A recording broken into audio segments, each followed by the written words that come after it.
Hello everybody, welcome to Nuremberg 2025. This is a Robox stand. This year we are proposing all of our controllers from RP0 to RP2 and now also micro RP2, and this is the SI-uPAC, our new controller. SI-uPAC is our controller able to be plugged directly into the drive. You can see here this NIDEC drive where we already have another SI-uPAC connected. The blue cable is getting out in order to reach a switch, or as in this example, just an HMI to control it.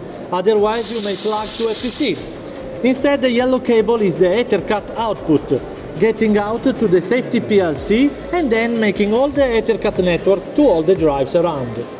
The same drive and the same configuration is used to play this Epistolio robot. This is a painter robot today blowing so hard, but only air and not paint, just to make the pinwheel to rotate.